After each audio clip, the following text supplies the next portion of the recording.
designed to encourage, empower, and educate real estate professionals by sharing best practices from business leaders that are proven winners. I'm your host, Kyle Malnati, and this is Calibrate Real Estate. Broadcasting here from the Mile High City, this is a special episode of the Calibrate Real Estate podcast.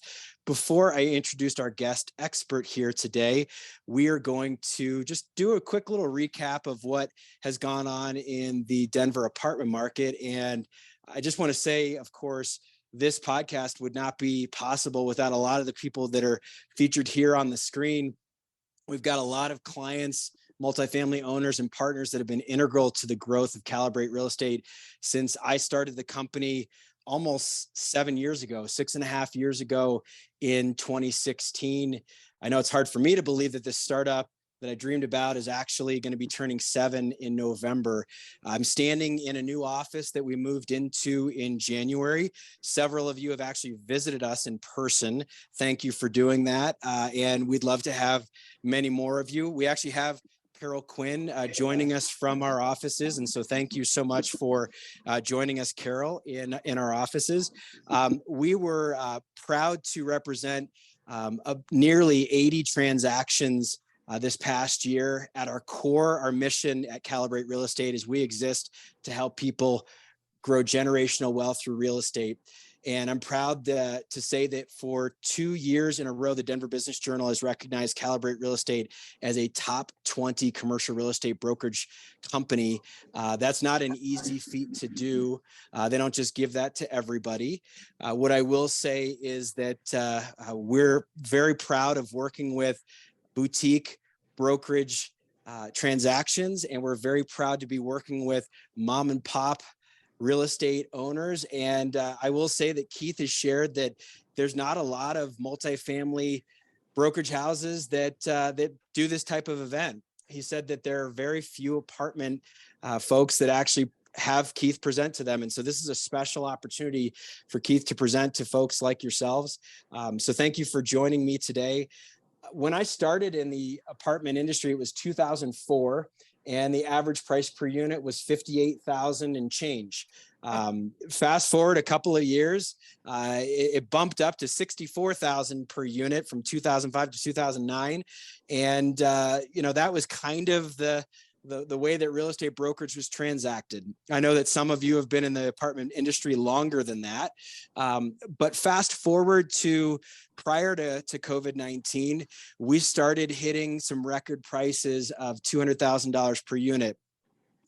Fueled by record low interest rates, we got to a point post COVID-19 where we were hitting $250,000 to $300,000 per unit sort of regularly. And that stopped very quickly in May of last year. And what Keith Erffmeyer is going to share with us is kind of how that's going to affect this assessment period, because the assessment period is not always going to be lockstep with what our multifamily environment is doing. And, assessment does have to do with the value of your apartment building. It doesn't always have to do with the exact time frame of the recording that we're doing. And it doesn't always have to do with the exact time frame that we're actually talking about. So I want to kind of unravel where we are in the exact apartment market today versus how the assessment period works, and introduce Keith Erffmeyer.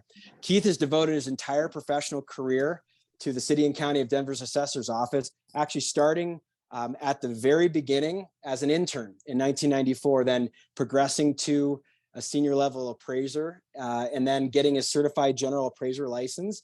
In 2005, was the commercial section supervisor and later promoted to the role of deputy assessor, chief appraiser. He's been serving in his current role, which is Denver County assessor. I like to call him the head honcho or the big kahuna, which he's been as chief, the Denver County's assessor since 2014. All kidding aside, Keith is a busy person this time of year. He does a lot of press, a lot of PR. He does a lot of different trade associations related to real estate. And please welcome me in joining. Do a quick wave to Keith Erffmeyer. We're very excited to have him present today. Thank you so much, Keith. I will yield the floor to you. Great. Well, thank you for that introduction, Kyle, and a bit of a history lesson. Yes, I've been doing this in some capacity here in this county assessor's office in Denver for over 29 years now. And Denver has changed quite a bit in 29 years. We're not going to cover all 29 years today. We're going to cover kind of what's happened in the 2 years that matter to us in terms of assessment. So I'm going to share my screen or a PowerPoint here. So bear with me while I get that all technically going. And it is a pleasure to be with everybody. As Kyle mentioned, I do a lot of kind of discussions with various groups this time of year.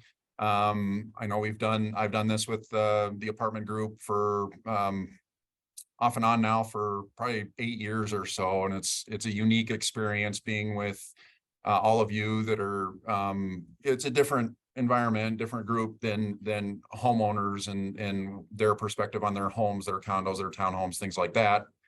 Having said that, a lot of what I'm going to cover today is true not just of apartments, it's true of houses, condos, townhomes, and just residential property in general. So I think you'll find it kind of transferable to many different situations. So Kyle, my screen looks good to you, is that right?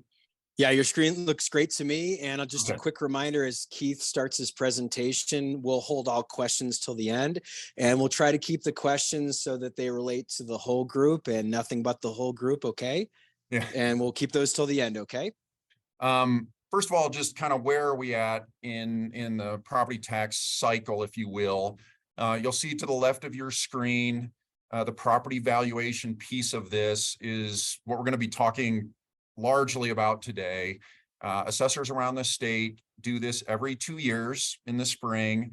Following that, assessment rates used to be modified according to what was known as the Gallagher Amendment, which was removed and voted out a couple of years ago. So the assessment rates now are largely in the hands of legislators. We'll talk a little bit more about that as well. The tax rate or mill levy is set at the very end of the year by the various taxing authorities. And those three multiplied against each other make up the property tax bill that eventually comes in January. So we're going to focus largely on this property valuation piece. That's my office's primary responsibility. And it's kind of the kickoff, if you will, to this year-long process that results in a tax bill coming out next year. So first of all, just some basics about assessment. This is true of the entire state of Colorado. Much of what we do is actually governed by the Colorado revised statutes. So we don't do what we do in Denver because city council wants us to, or because the mayor wants us to. Other counties don't do it because the commissioners want them to. This is all really governed by state statutes as far as the timing, some of the approaches, many things are in the revised statutes. One of those things is what we call the base year concept, which is under Colorado law, we reappraise every 2 years, as we mentioned in the spring. So for 2023, this year, the values that are about to come out, the property value, which we call the actual value here, must reflect the valuation date of June 30th, 2022. Key date, it's in statute. That's the date that we look to by which to set our values. As Kyle mentioned, kind of in his lead-in, there was a lot of activity and increasing market, if you will, from post-COVID through, I think he mentioned May of last year. So this date falls, just right around that peak, if you will, right around, mid-year last year. We use information from this base period of 24 months. So we pick up July 1 of 2020, which is the date after day after the end of the previous base period, and we go through June 30th, 2022. So we use primarily sales because we're talking about residential property. We'll touch on that momentarily, and other information from this base period.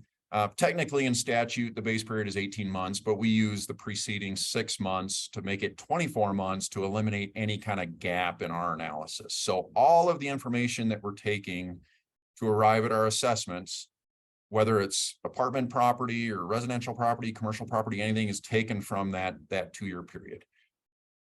The specific, what we call an assessment date, is January 1 of each year. That considers the property characteristics as of January 1. So you might be thinking, well, Keith, you just told me the date is June 30th, 2022, and now you're saying it's not, it's January 1.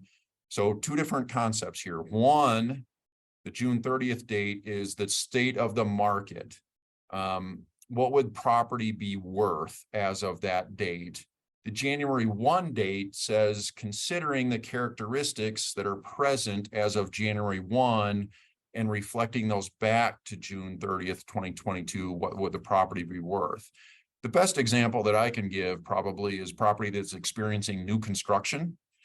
As of June 30th, 2022, it might not have had much there or even a foundation, but by January 1, it could have had quite a bit of the framing and maybe even some rough ends or something like that as of January 1. So we consider the characteristics of the property, good and bad, and reflect those back to June 30th of 2022 and ask ourselves, what would the property have been worth based on those characteristics? The Constitution requires all residential property, which includes apartments, to be valued exclusively by the market approach. So comp sales is what we're talking about. And just to reinforce, if you learn nothing else from me the rest of the day, the rest of this session, June 30th, 2022 is the date to keep in your mind. What would your property have been worth as of that date? Visually, this is kind of hopefully a good representation of that. The green study sales period is the 2 years that I mentioned. The red, we would consider that to be we call it post-base period, past the appraisal date of June 30th. So we cannot use that information regardless of what's going on in the market. The exception that you see on there kind of is the assessment date of 1/1/23. We're valuing based on that physical status. We do have a provision in statute to go back in time in 6-month increments if we feel like we need data. Some counties in Colorado do that because they need data. We don't feel like we need to go back that far in time because we generally have plenty of data in the base period. So how do we do this? We perform something that's called mass appraisal. As it sounds, we're appraising many properties all at once, as opposed to an appraisal of a property, say that you're having refinanced or that you're purchasing, which is very site-specific, one-off appraisal. The IAAO, which is the International Association of Assessing Officers, defines mass appraisal as valuing a group of properties as of a given date, which we've talked about, June 30th, 2022, using standard methods, employing common data, and allowing for statistical testing. So we're going to unwrap each of those things a little bit more as we go forward. I'll hone in a little bit on the common data thing. When we're valuing, say, apartments or houses or whatever, we're using the same set of sales, the same information for the entirety of that analysis, which is a little bit different than if someone comes out and performs, say, a refinance. Two appraisers might appraise the same property and select different comps and arrive at different values, which is okay. When we're doing our mass appraisal, we're using the same data broadly across all property types. As you can imagine, we have 240,000 properties, give or take, in Denver, and we have about 35 appraisers. So we can't do them one at a time. That's why we utilize mass appraisal to do this. So just out of a kind of a resources, having 35 people versus 240,000 properties, we have to do this mass appraisal approach to valuing. Part of that can manifest itself in the fact that we don't know everything about every property out there. There's 240,000 of them.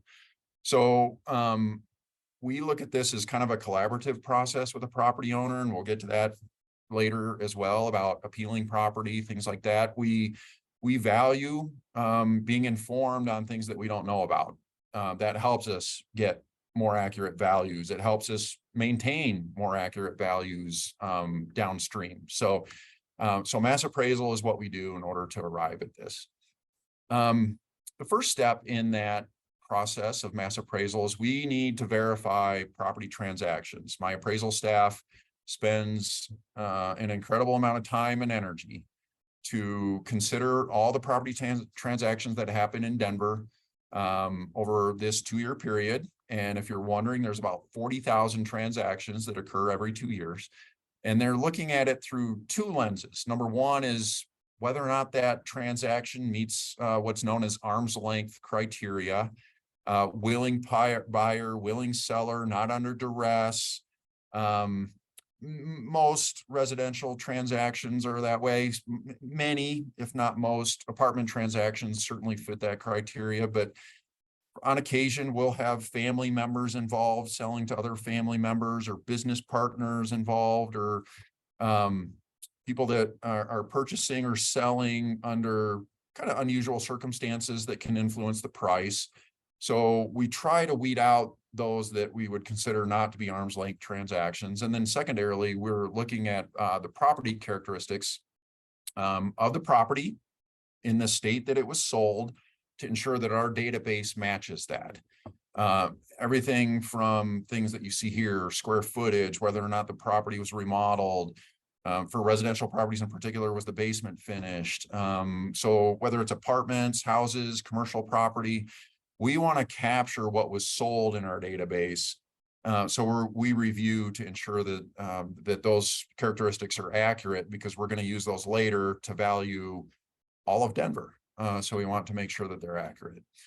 Where do we get this information? RE Colorado is one source. Making sure my camera's good here. Is one source. Transfer declarations. If you've ever been at a closing, there's a form that is filled out, known as a TD 1000 elsewhere. And some people are like, well, what is this about? What does the assessor do with it? We use some information on here to ensure that it's a arm's length transaction, and to ensure that to a certain degree our characteristics match. CoStar, which is more of a commercial database. Apartment Insights is a big database for us, particularly with 50 units or more in terms of unit counts. We do personal interviews. We might talk to Kyle to try and get some information on a sale that just looks a little wonky to us.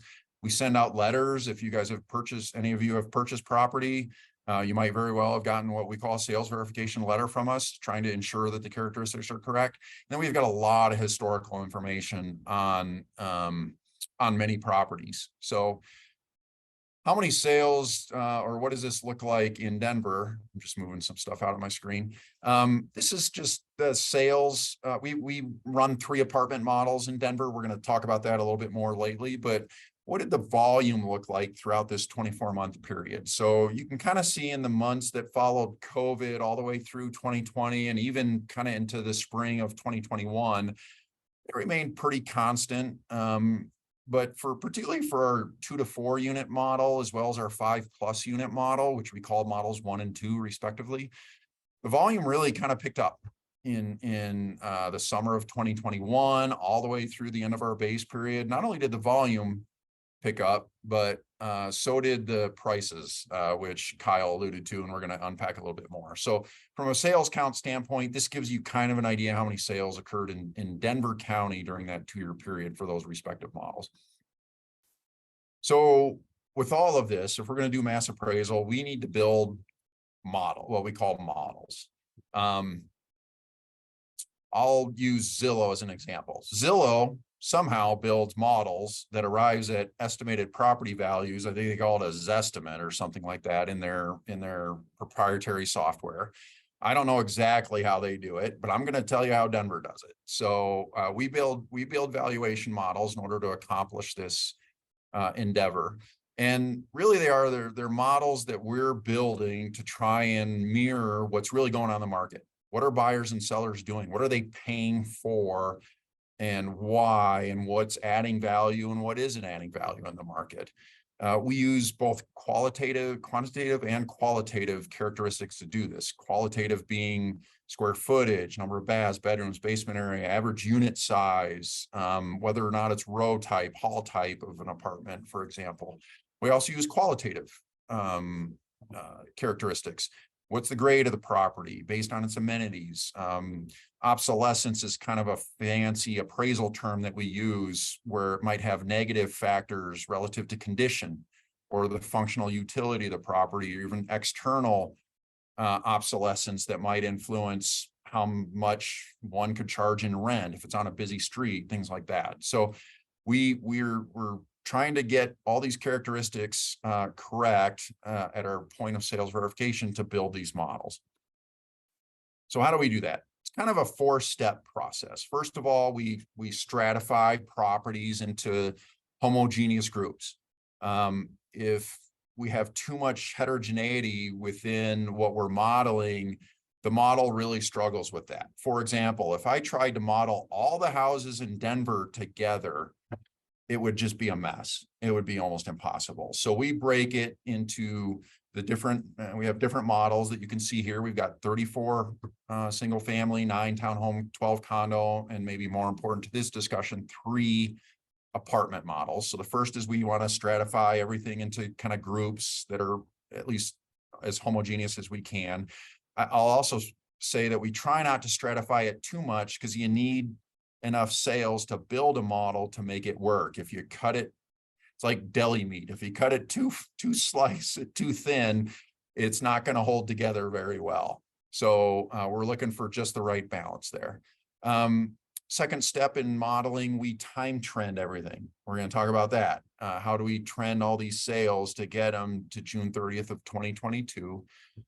We perform multiple regression analysis, which is a very kind of fancy mathish term. We're going to unpack kind of how we do that. And then we review our coefficients. We ask ourselves, is what the model is telling us, is that reasonable? And if we end up with outliers in the model, which just don't fit, we review those. So we're going to unpack this kind of one at a time here. First of all, for stratification, we have 3 apartment models. This is how we kind of break them up here in Denver. We found this to be a pretty good way of doing it over the years. We have our 2 to 4 units around the entire city. We build a model with that. We build a model kind of with model 3 at the bottom, which are our planned building groups, our really large apartment complexes, as well as the newer downtown properties. We're talking like multi-million-dollar properties here. And then whatever doesn't fit model 1 or model 2 is kind of in the middle. Largely 5+ units, stuff around, Congress Park, City Park, downtown core, many of the apartment buildings probably that many of you probably own would fit into model 2 or maybe even model 1. I'm just kind of guessing based on having talked to Kyle over the years. So that's our stratification. We also do a little bit more stratification in terms of location. This is kind of a model 1 map. The numbers on here really don't mean anything, but we divide the city up into locational influences as kind of a sub-stratification. And if you know anything about Denver, you can recognize kind of some of these areas. So that's kind of a secondary stratification for us as we're going through the modeling process, particularly for models 1 and 2. The second thing I mentioned was time trending. Hugely critical, needs to be performed according to law. So what we do is, this might get a little geeky, but we run what's known as a ratio. And a ratio is our value against the sales price. In an increasing market, our value against the sales price, the ratio will go down. So it'll start at, if our value versus the sale price is exact, that's 1.000. As property values escalate, that ratio will actually go down. So our ratio of our value to sales price will go down to 0.9, 0.8, 0.7, whatever the case may be over time. So what we do, what you see graphically represented here, we actually invert that ratio, because otherwise this line would look like it's decreasing on the page. And you would say, well, Keith, that looks like the values are going down over time. Actually, they're not. We know they're going up, at least over this 2-year period. We plot those ratios on what you see here. And if you look at the top, the trend that's demonstrated on this particular graph, this is for model 1, which is 2 to 4 units. Works out to 1.33% per month and change, which if you multiply, I think over a 2-year period is roughly 32% over a 2-year period, about 16% annually. So what we do is we take the sales that occurred earlier in the period, we trend what they would have sold for all the way to June 30th, 2022 by applying this time trend. For example, if a property sold for $2 million at the very beginning of this period, we would trend that price based on what we're demonstrating here and say, I know it sold for $2 million as of July of 2020, but that same property, given the time trend, would have sold for 2.6 or so million had it sold over as of June of 2022. It's a necessary step to get all of the values as of June of 2022. We can certainly come back to that if there's questions on that, but that's something that all assessors do in the entire state of Colorado, whether values are going up or whether they're going down. We need to trend to June 30th of 2022. I have a couple additional slides in here just for kind of fun sake, really. I asked the Routt County assessor what he was seeing in terms of time trends, because you'll see at the header here, it says walk to ski area condos and townhomes. We certainly have none of those in Denver. So this is from Steamboat Springs. So he sent me this graph and I said, well, that's interesting. Gary is his name. I said, what's the trend here? You'll see at the very top, condos in Steamboat Springs, where you could walk to the ski area, were trending at a rate of 5% per month in those mountain communities, which is a staggering number and makes me wish I had bought a condo in Steamboat Springs about 3 years ago and then maybe sold it about a year ago. That would have been quite the return. So all counties do this in a variety of different ways. Thankfully, we're not experiencing what Routt County and some of these other mountain communities are experiencing, and I'll circle back to that a little bit more as well. So talk about stratification, talk about time trending. The fancy math term that I mentioned was multiple regression analysis. It's really, it's a statistical technique. Some people might call it like an algorithm.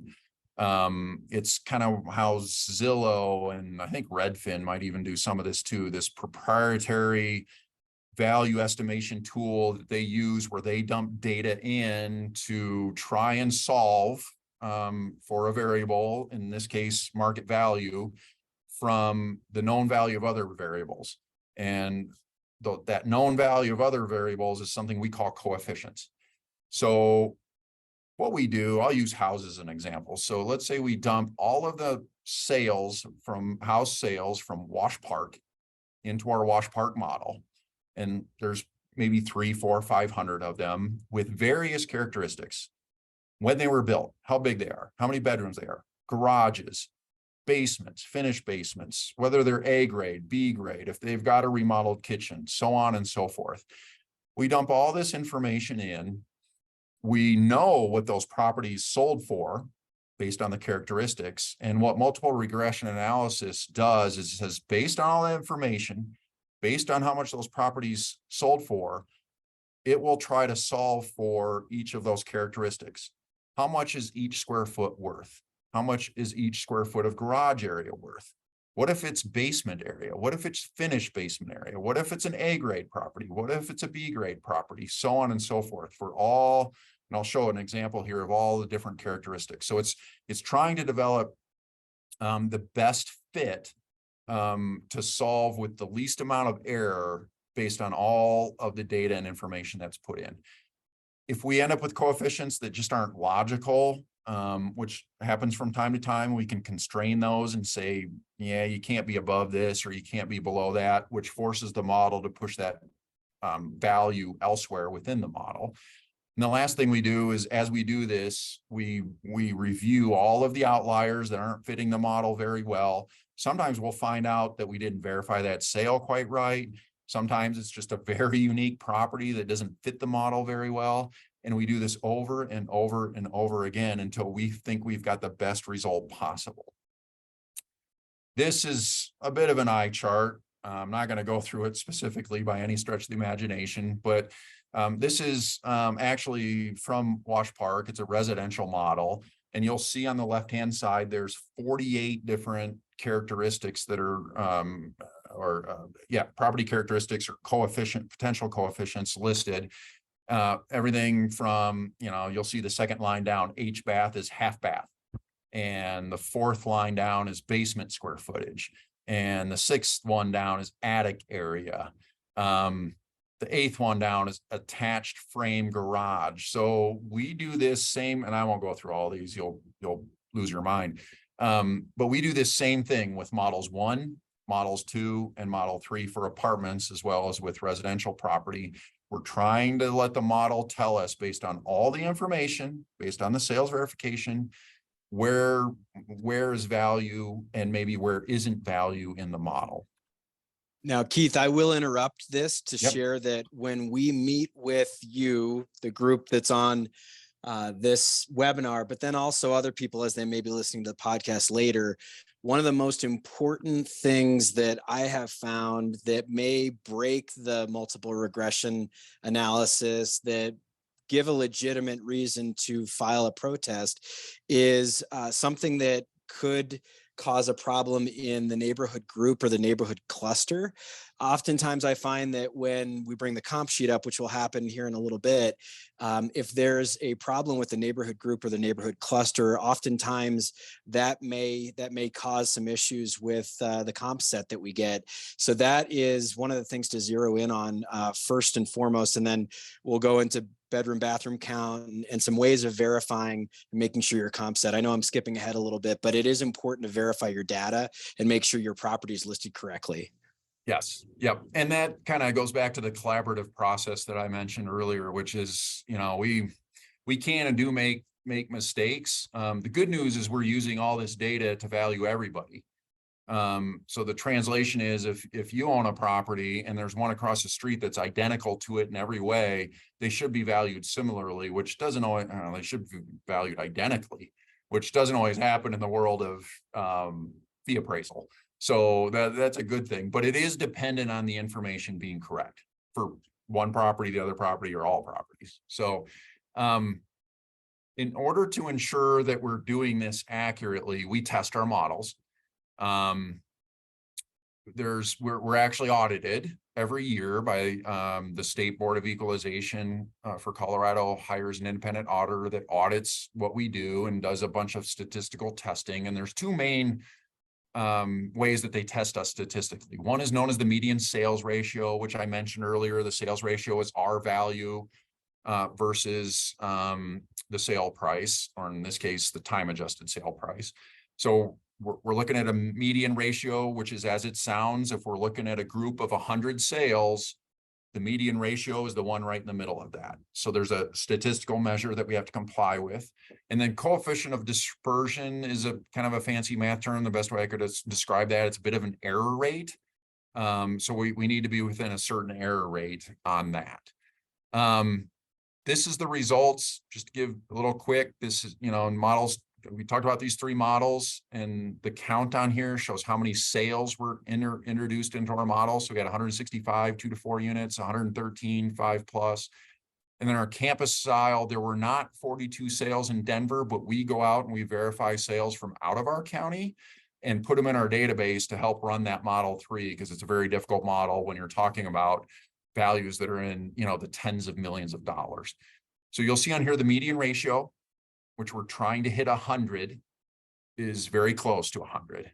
The coefficient of dispersion, which is the COD, we are trying to get that as down as far as we can get. Under 9 is pretty darn good for apartments. Apartments are much more difficult than houses. Our houses usually come in with a COD of about 5, but a COD of upper 8s, maybe 9 for apartments is pretty tight. Kyle mentioned a comp sheet. For many of you owning apartment properties or single family properties in Denver will have this as part of the notice of valuation that is coming out next week. There'll be 4 pages in it. This will be one of the pages. This property happens to be around 11th and Penn. And we've got 5 sales on here that have been selected as the most comparable. And I'm not going to go through this whole thing in great detail, but about 3/4 of the way down, you'll see a sale date for each of those. You'll see the raw sale amount. You'll see a time adjusted sale, which we talked about. And at the very bottom, you'll see kind of some adjustments that occur, and it eventually arrives at a property value for this particular property of a little under $200,000 per unit for a 26 unit property. So lots of characteristics, lots of information on there. But we try to demonstrate as best we can, a little bit of how we got to the property and, 5 comparables that we think support where we've assigned it, assuming that we have the property characteristics correct, as we talked about previously. So what is going to happen in 2023? What have we done? We are finished with our file. It's at the printer as we speak. What did you do? Yeah, What right. did you do? It's at the printer as we speak. Notices should be coming out the latter part of next week. So I'm going to talk about some median changes. And always a little, I got to put something in there. Median changes for us is probably the easiest statistical measure, but recognize that in cases here of single family houses, condos, or townhomes, that we're talking, probably about 140,000, maybe 150,000 homes, probably about 40,000 condos, probably another 30,000 townhomes. So there's a lot of different experiences, right? Some people's properties are going to go up percentage wise more than others. Some will be less. We really want to, get it right, but this hopefully gives you kind of an idea of some of the types of increases that we're looking at in Denver. I'll add one more point to that before I extend that and drill down a little bit further. In talking with my surrounding counties, I don't know where everybody on here lives or owns, property, and you might very well own property outside of Denver, rental property as well. But in speaking with my fellow assessors in the Denver metro area, the other 6, Denver is, I might even say, on the lower end of increases for the metro area, particularly for the properties that you see here. So I would say we're remarkably similar to one another, but these increases are happening throughout the Denver metro area. And I'll even go a step further and to say, when you consider all of Colorado, particularly in the mountain communities, I think they're facing 50+% increases in many cases in their homes. So I'll circle back to that a little bit more, because the logical question is, well, what could be done about that? Drilling down a little bit further, maybe over into commercial as well. Downtown, very flat. I don't think that would come as a surprise to many people. The office market is still, there's a lot of anxiety in that as we speak about, people returning to work, things like that. Hotel motels, looks like a high increase that comes on the heels of about a 27% decrease last time around, reflecting COVID. So this is really just restoring pretty much back to where they were prior to COVID in terms of values. And then lastly, maybe most importantly for this group is what we did with our 3 apartment models. So we're looking at 40+% increases for both it's really 1 to 4 units. We capture 1 units within there too, but predominantly 2 to 4 unit model, as well as the large multi-million-dollar model. We're looking at 40+% increases. Not quite as much in model 2, but there's a lot of, up and down this entire page, there's a lot of growth and a lot of increase occurring. So in anticipation of that, the legislature a year ago, during the 2022 session said, well, we kind of see this on the horizon. Values are going up throughout the state. We hadn't quite got to the end of the June 30th base period yet when they were in session, but in the months of April and May, they could kind of see what might be forthcoming. So they ran a bill. We call it, actually I called it House bill. That's incorrect. It's actually Senate bill, 22-238. That bill decreased assessment rates for 2023 for both commercial and residential property. Particularly for residential property, it decreased the assessment ratio from 6.95% to 6.765%, which is about a 3% decrease.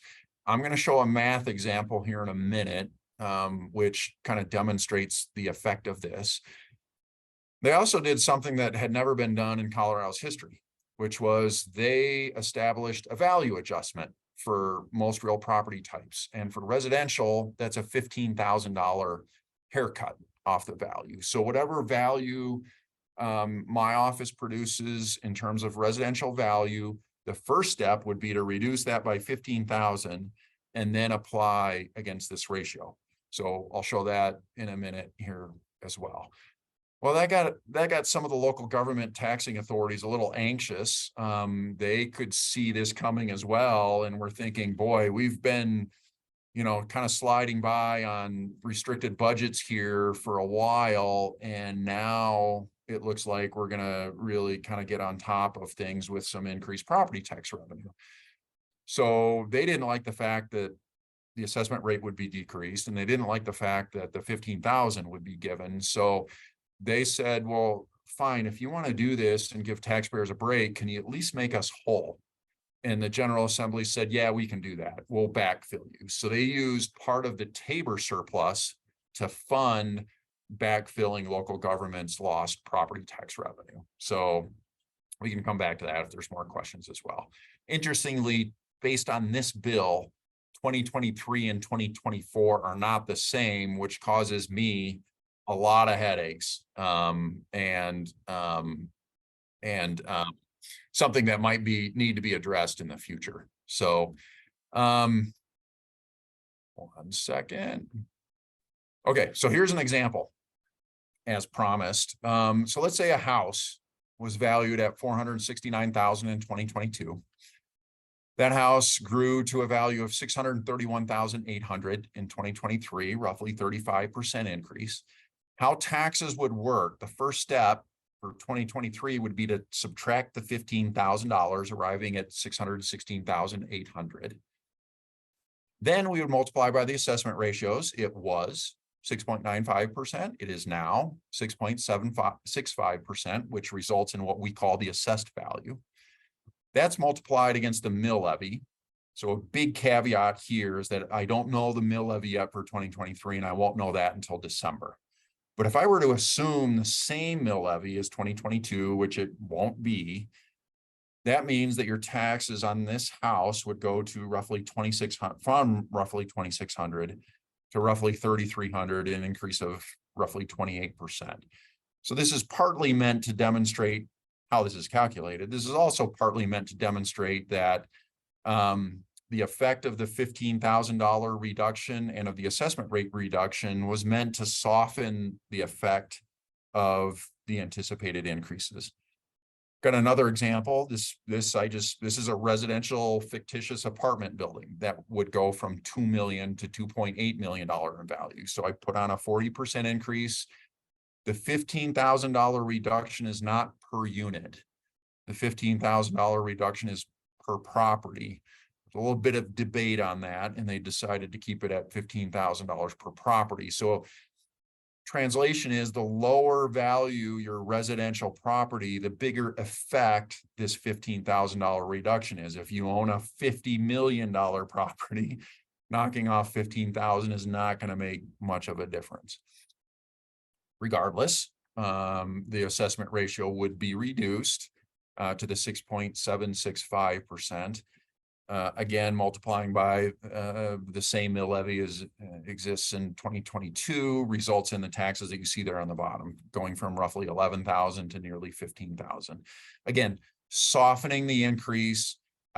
We can get in. There might be some questions on mill levies. I could do a whole hour on mill levies, so I won't do that. I'm going to anticipate, and I'll maybe cut to some of the questions. I'm going to anticipate the mill levies will have to come down to avoid over collection, but there's more to come on that a little bit later too. If you own a commercial property, same kind of exercise. Instead of subtracting 15,000, the subtraction is 30,000, and the assessment rate instead of 29% would be 27.9. This is where way back in the day when the apartment lobby wanted apartments to be part of the residential taxation process on the previous slides is much more advantageous than if it were considered a commercial property at 27.9%. You can see the taxes on a $2 million commercial property versus a $2 million residential property from the previous slide are roughly 4 times. But again, softening due to this Senate Bill 22-238. Something again to make sure that everybody keys in on that apartments are classified as residential, something that's really, really important for all of us. So regardless of your political persuasion or your feelings about how things work, we're very fortunate to be categorized as residential as it relates to taxation for apartments. Correct. However, despite that effort from a year ago, there's been a lot of stuff in the news. These headlines are all taken from the last probably 2-ish months. Politicians want more property tax relief. State forecast 26.5 increase. It's going to be higher than that, I can tell you right now. An opinion piece capping property taxes before we get crushed. Another piece, property owners face astronomical increases if nothing is done. So the legislature, I can tell you from contacts that I have over there, are keenly aware of A, what they did last year, B, where values are really coming out, and C, are actively in discussions about bills this session that would have to come out in the next couple of weeks to align with these headlines. How are we going to provide more relief for Colorado property tax owners? We don't think property owners in terms of taxes. We don't think 238 went far enough. We need to go a little bit further. What are we going to do about that? There are active discussions going on, I can assure you. I can't share with you what those are. Those would be rather confidential at this point.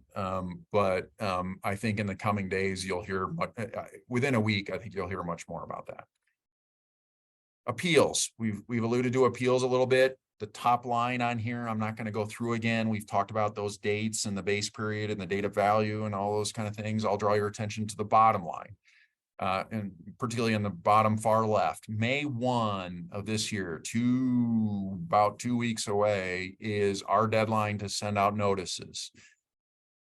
We receive appeals thereafter. The due date for those appeals is June 8th. Ever since I started here 29 years ago, it was June 1st. Bill last year reestablished that to June 8th. So you have an extra week to appeal your property. If you do, we will mail you what's known as an NOD, which is a notice of determination with our decision no later than August 15th. If you're still not satisfied with that, you can appeal to the CBOE, known as the County Board of Equalization. You have a month to do that. It's a deadline of September 15th. If you go to the County Board of Equalization, rather than just us deciding what to do, there's a hearing officer that hears your arguments, testimony, information you'd like to present, listens to us, My experience and oftentimes in those hearings is we learn something that we didn't know from listening to people present information on their property. And oftentimes that can kind of, come to a good collaborative process. Sometimes it doesn't quite work that way. And a hearing officer simply makes a decision on the information that's presented. And then I won't explain too much about what goes off in the future there, but there's state level appeals that go on for years into the future if you're still not satisfied with the result at the County Board of Equalization. So there's a multi-step process. I think the key date to remember, and it'll be in your notice, is June 8th. So some suggestions or tips on if you do choose to appeal your property. Again, don't consider the current market. Don't consider what's going on now, good or bad. Don't let a good market keep you from appealing if you have concerns about the value. Likewise, don't interject a poor current market. Do remember the date of value, June 30th, and the assessment date. Don't protest the taxes. We don't even know what they are yet. There will be an estimate of taxes on the NOV. That's a new statutory requirement. It's going to be a range. It's just that. It's an estimate based on the value and an unknown mill levy at this point in time. We really want people to focus in on the value. And if you're a little uncertain about that, I'd suggest you call someone like Kyle and say, what do you think, Kyle? I've got this notice. Does this look good or not? And Kyle would be a great first place to start, or his very capable staff at Calibrate to help you through that process. A couple more. I wouldn't focus too much on the rate of increase or decrease as an appealable factor. Do consider market value, the value, not the rate of increase. And Kyle mentioned earlier, please review the property characteristics. If the unit count is wrong, if the bath count is wrong, if we've got it kind of in a wrong locational aspect, if it just looks like like the comps on there are like, I don't know, these don't compare to mine, then, and furthermore, you have some others that do, we can certainly consider that and force some comparables to see what that looks like. Lastly, don't say the value is too high. That's probably the most common appeal that we get.